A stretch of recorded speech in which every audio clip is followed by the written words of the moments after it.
Marty Brennaman, he's got on his yellow pullover today. How many of those pullovers do you think in total you have? Any guess?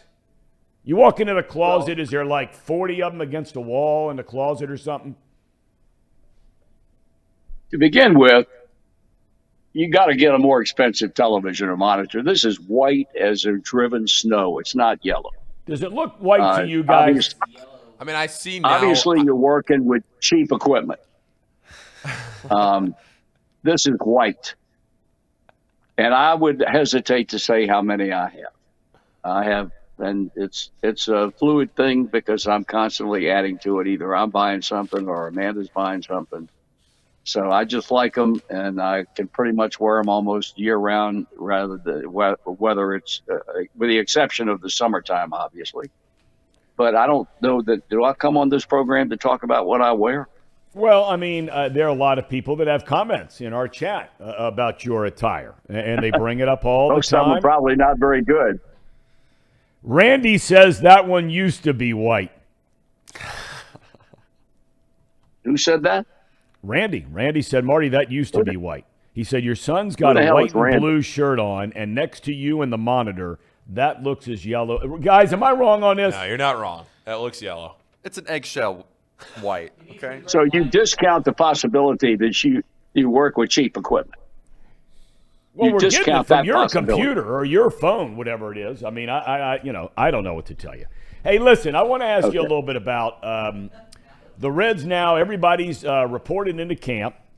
David Bell made the comment the very first day, the day when everybody reported before the workouts yesterday, that Joey Votto and Nick Senzel, coming back from very serious injuries and or surgery, would not be ready when the games start this Saturday. I don't think that's a surprise to anybody. But I want to ask you about those two guys in particular from a bigger picture standpoint. Do you think this is Joey Votto's last year in spring training with the Cincinnati Reds? Yes. Yes, Why? I do. Well, I mean, given the fact that they are on an austerity program from a financial perspective, and the fact that,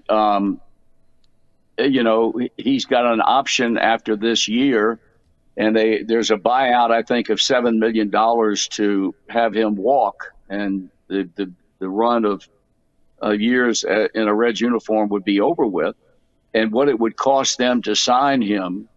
I think from a financial perspective, unless even if he went out and had 35 home runs and drove in X number of runs and batted .275 or better, I just think that at his age, you have a chance to terminate a deal based on the original agreement that was signed 10 years ago or whatever it was. I just don't think it would be financially, it would be contrary to everything they've talked about the last 2 or 3 years. Especially people would say, as much as they may love Joey Votto, from a financial perspective, you're signing a guy who will be 40 years old to a multi-million-dollar deal, even though it would be for 1 year. I just don't think it would be the type of thing that would be successful for this ball club. I really don't. Well, when you look at the whole thing, and I could be wrong on these exact numbers, you're exactly right about the $7 million buyout if they decide not to pick up the option. There is a 1-year option somewhere in the neighborhood of about $20 million. Do you think there's there you go. What's that? I said, there you go. That's an even bigger reason why. Unless they negotiate it down, and I don't think, as much as I think he wants to stay here, and end his career in a Reds uniform. Stop it, Melly. I don't think that he would take less than what the buyout would give him. A 1-year, $7 million contract or whatever the case might be. That would be an exception probably.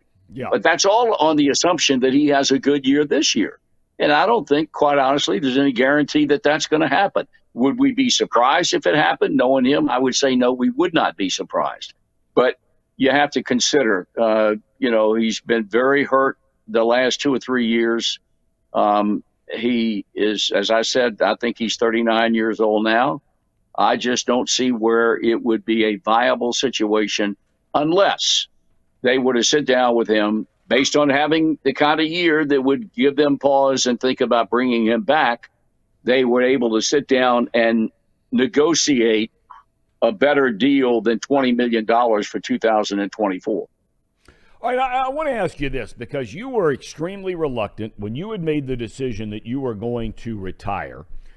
You were very reluctant when initially approached by the Reds about having a quote-unquote sort of goodwill tour around the league, okay? And eventually you came around to understanding maybe some of the pros and cons, weighing them, and you said, okay, I'm going to announce this is my last year ahead of time. And you went through all that, and it was a wonderful year. Right. I don't think there's any doubt about it. It was. Do you think it would be smart if you ran the Reds, or if you were Joey Votto? Do you think it would be smart ahead of time to say, okay, you know what? No matter what happens this year, and you walk through all the possibilities with him, and you say, okay, well, let's say you do have a good year. We're telling you ahead of time we're not picking up a $20 million option. We would be willing to consider, a $7-8 million one-year contract. You come back and play again with the Reds. If he says, I'm not interested in that. If you were Votto or if you were the Reds, do you think it would be important to say ahead of time before the season starts it's Joey Votto's last year so the fans can know that this is it for him as a Red?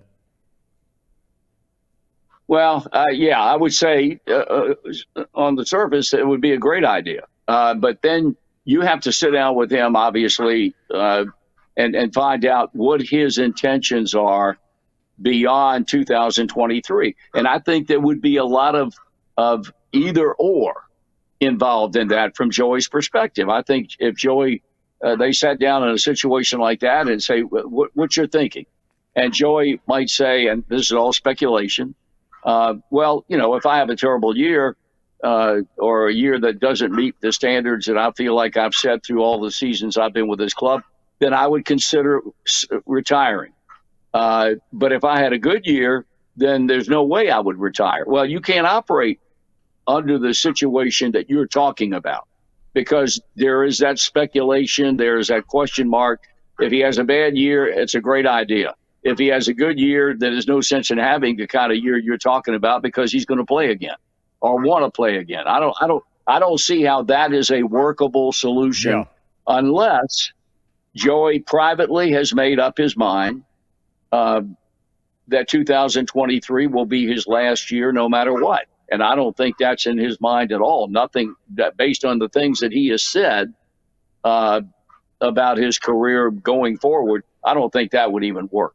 I really don't. I thought he was spot on, Dad, in sort of, hitting the nail on the head about where Reds fans are right now and the way they look at the franchise. I thought it was very refreshing. Not a surprise for Votto. I mean, look, he thinks about things and certainly gathers his thoughts before he just flies off the cuff. He knew this kind of thing was going to be coming. As the quote-unquote leader of the franchise and the face of the franchise. I thought he hit the nail on the head, and I thought it was refreshing. What did you think? I agree 100%. But, Joey Votto's bulletproof. Joey Votto can say anything he wants to say, and all the club can do is grind its teeth and live with it. I mean, find me another player in that clubhouse that would have said the same thing he said. Yeah.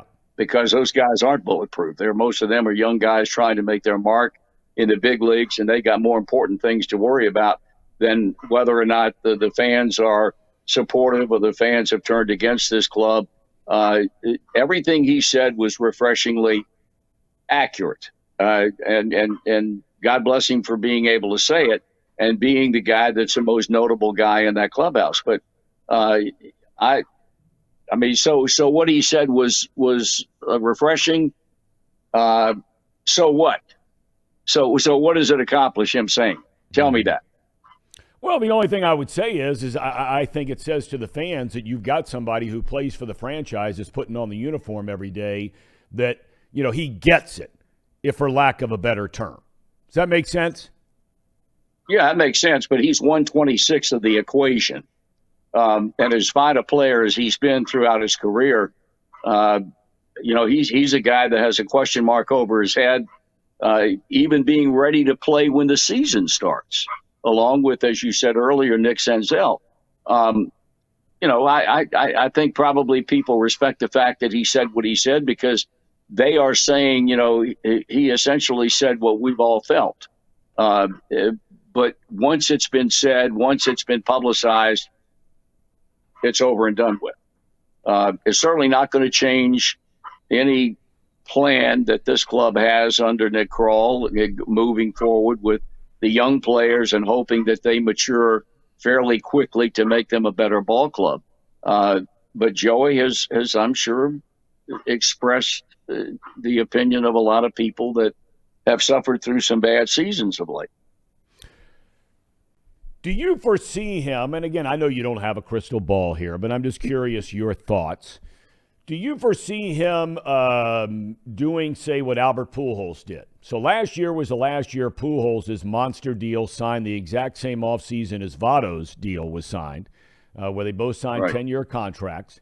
And then at the end of this year, everybody knew he wasn't coming back to the Angels, and so he moves over to the Dodgers to play for a contender. I think when he went, everybody thought he wasn't going to add much, and then all of a sudden he goes on this incredible run again. But now he's finished and it's wrapped up. Do you think Votto's the kind of guy that can accept that sort of role and consider going to a team where he, could win a World Series ring? I don't know, Tom. I think Joey's a different breed of cat. I don't know what drove Albert Pujols to go to the Dodgers, unless it was to go to a club that had a chance of winning, not just winning, but winning a world championship. Joey Votto has never expressed a desire to leave Cincinnati and go to a team that would give him a chance of being in the World Series. That's the thing that's bothered me about him in the last 5 or 6 or 7 years. I just question how important it would have been for him to be a part of a world championship team, because I got to believe that had he gone to the Reds and said, look, I'm tired of losing. I'd like one shot at being on a world championship team. Can you do me a favor and make the best deal you can? And I don't know that that's ever happened, because he has expressed a desire to end his career exactly where he started. And there's nothing wrong with that. I mean, there are not a lot of players that are able to do that. Albert certainly didn't do it. But at the end of the day, it was a happy ending for Albert, because he ended up back in a Cardinal uniform. He was spectacular last year in his final year in the big leagues, and he was back home where it all started for him. I can't see that being the same road that Joey would travel. I really can't. Nick Senzel. Now, I mean, here's a guy, and look, I see both sides of this thing. Maybe you do, maybe you don't. When the guy's drafted out of Tennessee, big high-round draft pick, has he lived up to the expectations? Absolutely, unequivocally, he has not. There's no debate about that right from the get-go. But having said that, when they drafted him, they changed his position 2 or 3 times over the years. I don't know what kind of effect that has had on him ultimately. They tried to get him to dramatically change his approach as a hitter at the plate. And then he said, to hell with all that after he was struggling 4 or 5 years ago and went back to his old style. The bottom line is he can't stay on the field, or hasn't been able to stay on the field. Do you think this is his last hurrah as a Red? I certainly do. And again, you've itemized everything. He's been very injury prone. He did have to, as a number 1 draft pick, then come into camp and have to agree to a lineup change. It was out of necessity for the ball club, and put him in the outfield. And I got to believe that that has affected the kind of career he's had up to this point, along with the injuries. But at the same time, you're talking about a number 1 pick. You're also talking about a young man who was, when he's healthy, he's really never hit.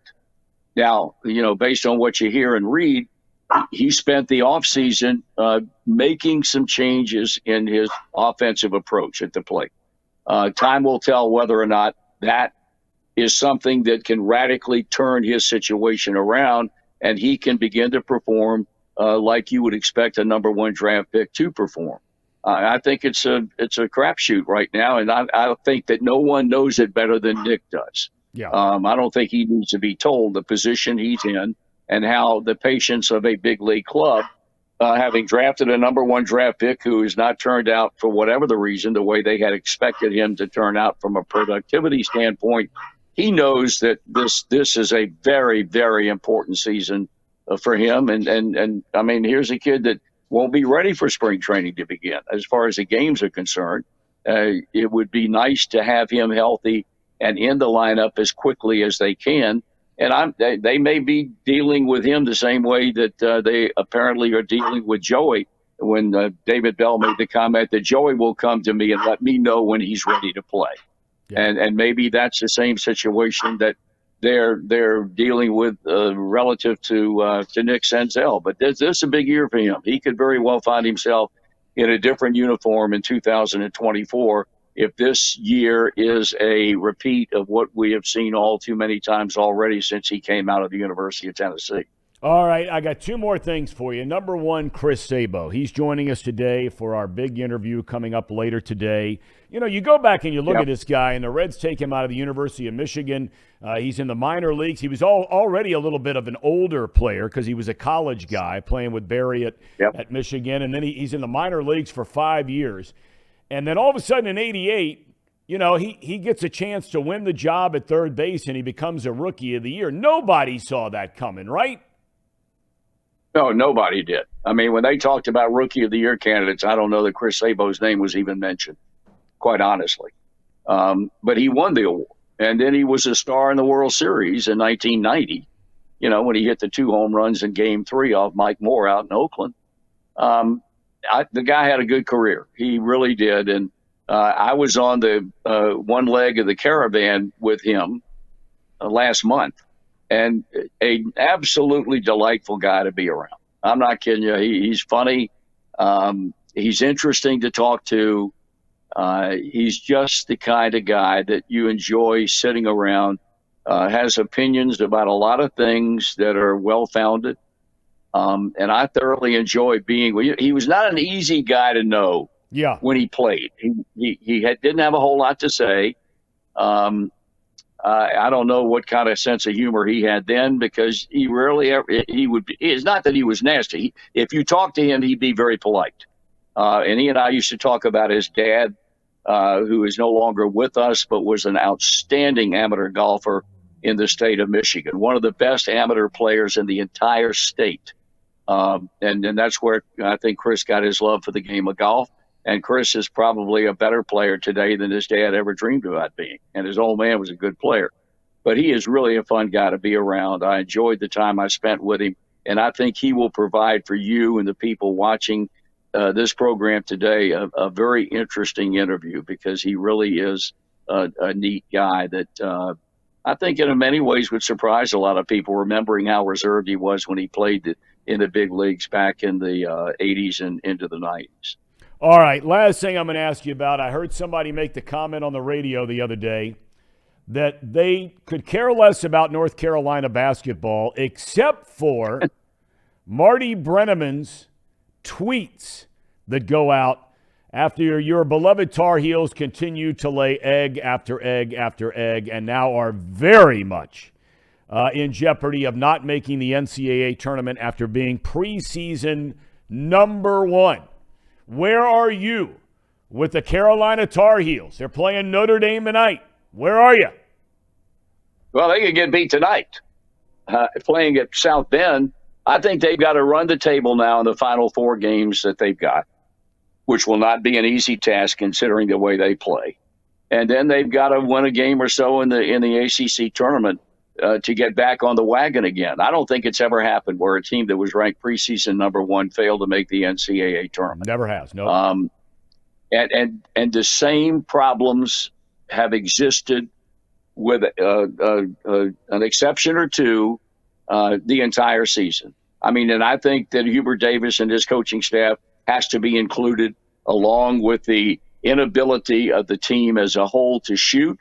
I think it's incredible that there have never been any changes made in the lineup. Pete Nance, God bless him, has been a major disappointment for this team when they brought him in as a transfer out of Northwestern. The guards cannot shoot. yet they throw up the damnedest wild shots I've ever seen. They make terrible on-court decisions, more in Caleb Love's case than in R.J. Davis's case, but Davis is guilty too. He refuses, he meaning Davis, to make lineup changes when he's got Pup Johnson on the bench. He's got, even if they're young players, Tyler Nichols can shoot the eyes out of them all. And some of these other players that they've got coming out of the bench. I made the point 2-3 weeks ago, and a guy jumped my ass bad about it. I said, mark my word, and I brought it up again the other day, you're going to see some of the guys on this team enter the transfer portal when the season is over because they did not get playing time in a situation that demanded that Hubert Davis make some lineup changes, and he would not do it. And I don't blame them if they leave, because if this is going to be Davis's approach, I've got 5 guys, and 5 or 6, no more than 7, are going to play on any given night. And I think that I was a highly talented player coming out of high school. I got to go somewhere else where I can get a chance to play. He has got a great recruiting class coming in. But at the same time, I got to be concerned about those guys looking at this situation and say, well, all those highly talented freshmen that he had coming in this year, they got very little chance to play. And even though I'm a 5-star player, I got to wonder what I'm going to look at. And I think they need to be concerned about some of these guys decommitting and deciding to go somewhere else. This season has been a major disaster. I feel bad for Armando Bacot because he came back for 2 reasons. One, he loves the University of North Carolina. And secondly, he felt that what they did last year, shocking the world by going to the championship game against Kansas, that they had a great chance of winning it all this season. I feel bad for him because I think that guy comes to play every night. I question that statement relative to some of the other guys in that lineup. All right, last thing, your good friend and mine, Everett, who, Sure. You've been going back and forth lately about Dumbledore and the Harry Potter series. He says, look, I have really enjoyed this back and forth with my all-time favorite sports announcer, Marty Brennaman. And he wants to know, this is his simple question.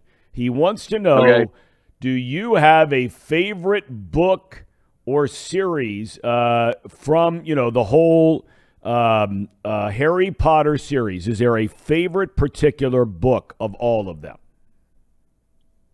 That answer would be no, there isn't. I was so enamored by the whole thing. I'll never forget years and years ago, after the first book had come out, my dear friend Herb Reisenfeld, who's a reader like I am, and we were having a conversation one day, and he said, have you read the first book in this Harry Potter series? And I said, no, you haven't done it, have you? He said, yeah. I said, you got to be kidding me. That's a kid's book. He said, do me a favor and get the first one and read it and come back to me. I did. I was captured by it. I read every single one of them. As I said a million times on this show, I've watched all the movies. I think I've seen them all more than once. I've been to the Harry Potter showcase down at Universal Studios in Orlando, which I've said before, if anybody watching this program is a Harry Potter fan and they've never been down there, do yourself a favor and go, because it will blow you away how cool it is. But I don't think any one book it captured my interest more than any of the other books did. I was just a big fan. And in fact, I told Amanda I may decide to go back and read them all again because I enjoyed them that much. And I'm fascinated by some person, in this case, J.K. Rowling, could have the kind of imagination that she did, especially a woman that was so down and out on her luck that she had lived in her car for a while over in England and could write a series of books the way she did. It's marvelous to me. It blows my mind. I think that's why I'm such a fan of people who have made their living writing books, that they can sit down in front of a computer terminal for 6 or 7 hours a day and write. And what she did was beyond comprehension. No, so Everett, no favorite book. I'd be interested if you let Thom know which one your favorite is. Wow. I'm sure I'd be a whole lot of interest in that. God, I thought you had actually had the peace offering there. And then you got to go that last line and roll the eyes. I think Everett knows that we're having a good time with this. And quite honestly, once, spring training comes and goes, because I'm leaving to go to spring training next week, and with things settle down and we can all get together one day after you get off the air, and you and me and Everett and Paul and Casey and whoever else can have lunch somewhere and chat, that would be really good. I would enjoy that. All in. Okay. All right. That's a deal. You good. guys game for that? Casey, Paul, I mean, you guys don't have much else to do, right? What else is going on? Right. Let's hang out. Yeah. That's exactly right. All right, Dad. Hey, let me ask, can I ask Paul a question? Of course. Can I ask Paul a question? Yep. Paul, if you were to say today, now I agree that this is not a question based on the fact that they got beat last night. I watched that game, made me sick to my stomach. How far do you think Xavier can go in the NCAA tournament? I think a lot of it, Marty, depends on their depth. I mean, right now they're missing Zach Fremantle, of course, who's the second leading scorer, but they're also missing two guards. Cam Kraft, the freshman who had just started getting minutes, he's not going to play probably for the next 2 to 3 weeks. Kiki Tandy, too, who's been really inconsistent, hasn't gotten a lot of minutes either. So they are just missing depth, and I think that's catching up with them. They got that win over Providence. They got that. They had a couple of wins without Fremantle, but now they've lost 3 games without him. But Marty, those 3 games have come by a combined 4 points. So I see a lot of people talking about, is Xavier collapsing? Is this the February misery again? I really don't think it is. I think it's just depth catching up with Xavier. And you could see last night, I mean, you said you watched the game. So, I mean, you'd know it as well as anybody. They kept trying that entry pass into the post. They just couldn't get it there. They kept turning it over. They turned it over more times in the second half than they had made shots. And it felt like last night was it was really the first time that I felt like they desperately missed Fremantle. They could have probably beaten Butler without him. It just felt like this was the game where they really could have used his depth instead of just running the starters out there for 30-plus minutes. If he comes back and he is a full version of himself, and it's not just like, we're going to throw him out there for 10 to 15 minutes and he's going to try and hobble around. Yeah. If he's fully what he was before he got hurt, I do think Xavier's a second weekend team. If he's not, they're going to probably need a pretty good bracket in the first weekend. I think a lot of it rides on just maybe what kind of depth is looking like around Madison Square Garden and then after that. Well, let's hope they're healthy by the time the tournament begins. Yeah, let's hope they are. Let's hope they are. All right, Dad, have a great rest of your day. Nice to see you. We love you. Take it easy. Same here, pal. I'll be talking with you. All right. So there you have it. There you have it.